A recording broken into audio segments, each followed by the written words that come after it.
All right, welcome to another deep dive, everybody. Today we're going to be tackling um, いただきます。Itadakimasu. That's right. We got a request to do a deep dive on this Japanese phrase, Itadakimasu. I love this one. Yeah, and I know just enough about it to know that it's more than just like a simple, you know, bon appetit or something. So Yeah. I'm really excited to learn more about it. Me too. Should we tell everybody what we got, though, as far as source material? Yeah, so this is kind of a unique one because all we got from the listener was literally just right about Itadakimasu. Yeah, they didn't give us any articles to read or anything. Right. So I think this is going to be very much just kind of like us exploring this concept together. Awesome. Love it. Yeah. So where do we even begin? What is itadakimasu? Like, how would you explain that to somebody who's never heard this word before? Okay, so itadakimasu is a phrase you say before a meal in Japan. And yeah, a lot of people translate it as let's eat, but it's way more than that. Like the literal translation is closer to I humbly receive. I humbly receive. Yeah. Wow. Okay, so already we're getting a sense that this is about more than just like, time to chow down. Totally. So what is it about? Yeah. What are we humbly receiving? Well, you're acknowledging a lot of things with itadakimasu. But first and foremost, you're acknowledging the food itself, right? Like where it came from, Right. like all the work that went into it. Yeah, I mean, like thinking about all the hands that were involved, from the farmers and the people who harvested it and the people who cooked it and prepared it and shipped it. People who made the tool. Yeah, the people who made the tools. Yeah. Like, all of it, right? It's Yeah. all kind of wrapped up in this one little phrase. It is. And, we can't talk about itadakimasu without talking about Buddhism a little bit because it's very much connected to this idea of interconnectedness, Yeah. that everything is connected and that includes us and our food. And when you say itadakimasu, you're recognizing, the life that went into this meal, whether it's, plants or animals or whatever, you're recognizing the sacrifice that was made to sustain you. Wow.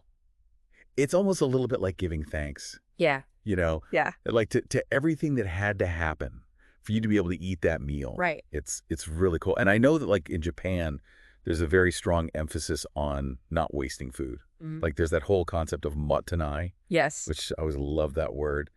But that's like this idea of like regret for wastefulness, Yeah. right? Absolutely. So does that tie into itadakimasu at all? Totally. Like when you take a moment to appreciate your food before you even start eating, Yeah. you're much less likely to just gobble it down or leave stuff on your plate. Right. You're going to savor it. Savor it. You're going to appreciate every bite. Exactly. I mean, like I'm remembering this article I read about like traditional Japanese kitchens. and a lot of times they have like these little altars in the kitchen Yeah. dedicated to the spirit of the rice cooker. You know? Yeah. It's almost like you're saying thank you to the tools themselves. It's respect, right? It's like built into every level of the food culture. That's so cool. And thinking about like shokunin, these are the master artisans who spend their whole lives perfecting their craft. Whether it's making sushi or growing tea or, whatever. It's all about respect for the process, respect for the ingredients, respect for the tradition. Yeah. I'm wondering too, like, are there different levels of formality with itadakimasu?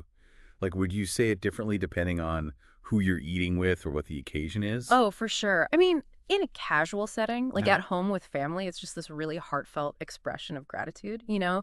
But if you're like at a business dinner or something, it takes on a much more formal tone. Oh, interesting. Yeah, because it's not just about the food anymore. It's about showing respect for your host, for the occasion, Right. for the other guests. Yeah, and I guess like even your business partners or whoever you're with, Yeah, it's really fascinating how much this one word can convey.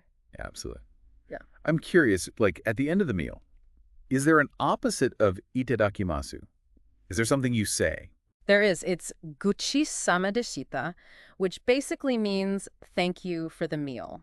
Right. Literally, it translates to it was a feast. I love that. Like you're saying, thank you for this amazing food and for the effort that went into it. It really bookends the whole dining experience with gratitude. Yeah, it's like you're putting this little frame of appreciation around the meal. Exactly. It's awesome. Yeah. I gotta say, coming into this, I was a little skeptical. I was like, okay, itadakimasu, is it really that deep? But now I'm like, wow, this is like a whole philosophy of food and eating. It really is. It's so much more than just words. Yeah, and I think even if you don't speak Japanese, like even if you don't say itadakimasu, you can still apply this idea, right? Right. Like taking a moment to just be grateful for your food, for the people who made it possible for you to eat. Absolutely. Like even just pausing for a second before you dig in and thinking about, all that had to happen to bring this food to your plate. Yeah. Really makes you appreciate it more, I think. For sure.